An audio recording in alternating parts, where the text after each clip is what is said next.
dia, meus caros, tudo bom com vocês? Então, meu nome é Kelvin, sou professor de Química aqui da Ajuda Universitária, tá bom? E hoje eu selecionei duas questões sobre o tema da aula passada pra gente fazer, tá bom? E vão funcionar como pontapé inicial pra vocês, ok? Então, olha só, a gente vai estar fazendo aqui duas questões sobre ácidos e bases, que eu falei pra vocês na aula passada. Falamos das teorias e falamos de dois aspectos importantes, que vai ser a identificação e aspectos de cálculo mesmo, tá bom? De pH. Hoje não tem questão sobre o cálculo em si, tá bom? Mas existe uma questão que a gente vai estar fazendo sobre... que o cálculo ele acaba sendo mais uma ferramenta, tá? Então a gente vai fazer uma questão que a gente vai precisar do cálculo para fazer a identificação, ok? Hoje eu vou dar uma leve pincelada sobre um tema que é um pouco mais complexo, tá bom? Que vai ser a hidrólise de sais.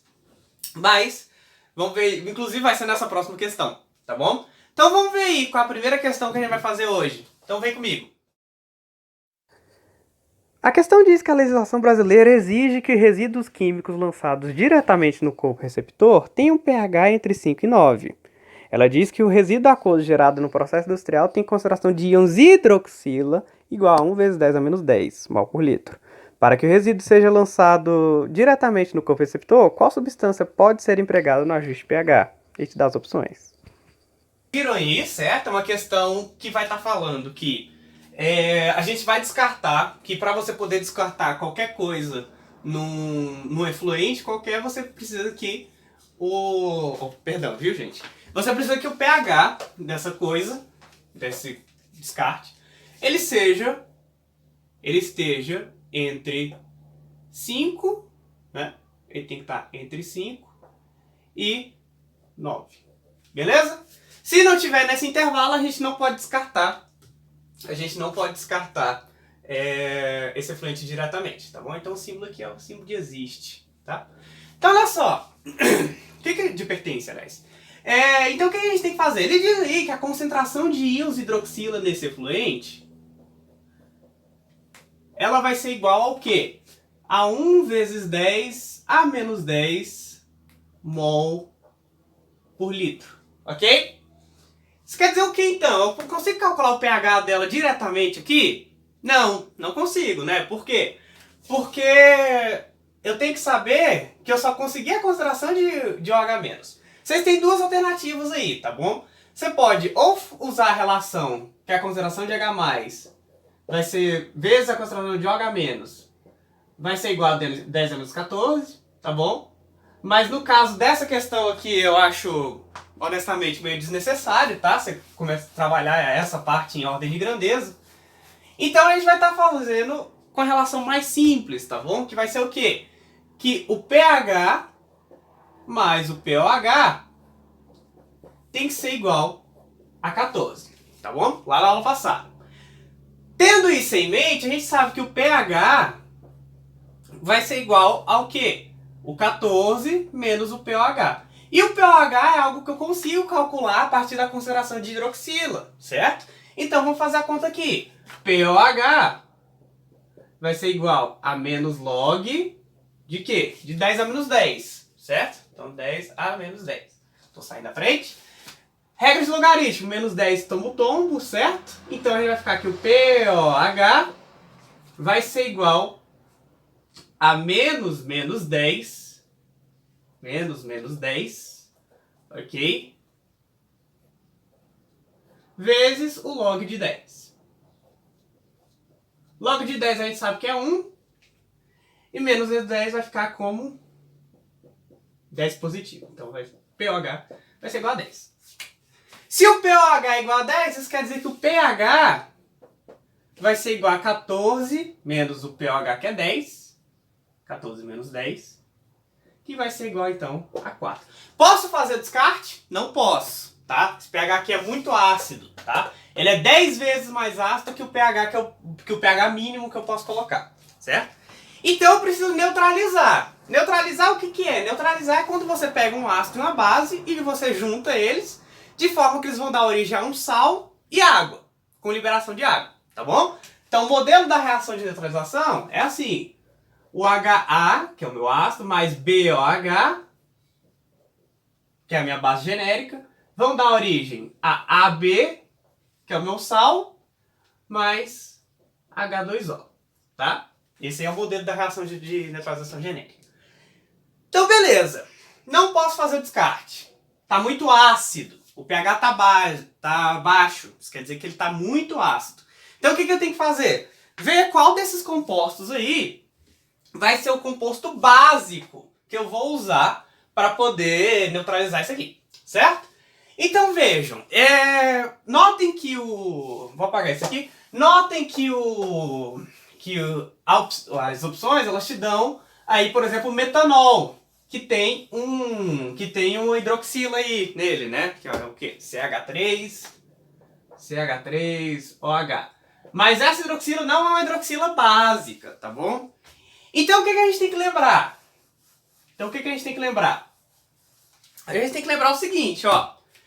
Que quando você vai neutralizar, você pode neutralizar eles forte, forte, fraco, forte e fraco, fraco. No caso de um composto aí que ele diz que é o K2CO3, tá bom? Inclusive já é o spoiler da resposta. Ele vem do quê? Ele é um sal, então, ele é um sal que vem da neutralização do KOH, que é hidróxido de potássio, mais H2CO3, que é o ácido carbônico. Esse aqui é uma base forte. E esse aqui é uma base, é um ácido fraco. Então, F maiúsculo forte, F minúsculo fraco. Tá bom? Dessa forma, o que vai acontecer? Quando esse sal dissociar, ele vai fazer o quê? Formar o K2CO3, o K2CO3 vai dissociar e vai formar 2K+, então 2 íons de potássio, mais um carbonato, tá? Então, mais um CO3, 2 menos. Ok? Só que o que acontece? Como esse ácido é um ácido fraco, a tendência é que ele não dissocie, certo? E essa aqui é a forma dissociada dele. Lembra lá de Bronsted-Lowry que eu disse que quando o ácido é fraco, a base conjugada dele é forte? Essa aqui é a base conjugada do ácido carbônico. Então esse aqui é o ácido, esse aqui é a base conjugada dele, certo? Se o ácido é fraco, a base conjugada é forte. Isso quer dizer o quê? Que a base conjugada tende a reagir, tá? Então vamos retomar essa reação aqui. Ela tende a reagir para quê, Kelvin? Para formar o ácido original, tá bom? Então olha só, o que vai acontecer? Como a base conjugada é forte, isso quer dizer que ela vai interagir com a água, tá? E vai sequestrar um hidrogênio dessa água, ok? Então ele vai sequestrar um hidrogênio, então vai ficar o bicarbonato aqui, o íon bicarbonato, e vai liberar no meio OH-, uma vez, beleza? E esse íon bicarbonato ele também pode fazer a mesma coisa. HCl3- mais H2O, de novo, vai fazer o quê? Formar o H2CO3, o ácido original, e liberar novamente no meio OH-, tá bom? Então são duas reações que acontecem quando eu coloco K2CO3 nesse meio, que vão acabar gerando hidroxila e, portanto, vão elevar esse pH, neutralizando esse produto, neutralizando esse descarte, certo? Então, isso dá pra gente a alternativa que diz que o que eu preciso usar para neutralizar e poder descartar esse resíduo é o K2CO3. A próxima questão ela diz sobre o monofluoracetato de sódio, um veneno responsável por diversas mortes de animais no zoológico de São Paulo. E ele pergunta: o monofluoracetato de sódio pode ser obtido pela... A gente dá uma série de reações.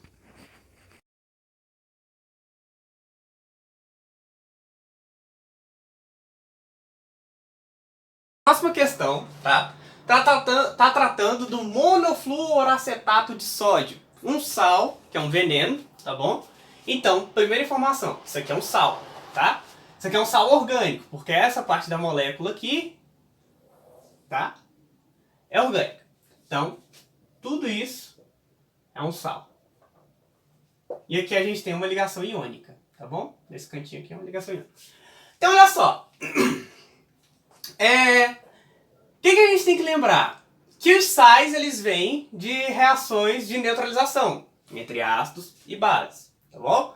Como esse aqui é a parte orgânica que tem carbono, tá? Do sal, isso quer dizer que ele veio de um ácido orgânico, que é qual? O seguinte. O ácido monofluoracético, tá bom? Isso é o quê? Um ácido carboxílico, tá bom? E qual hidrogênio que vai ser desprotonado? Que vai ser liberado no meio? Lá pela teoria de Arrhenius, que é como a gente identifica um ácido.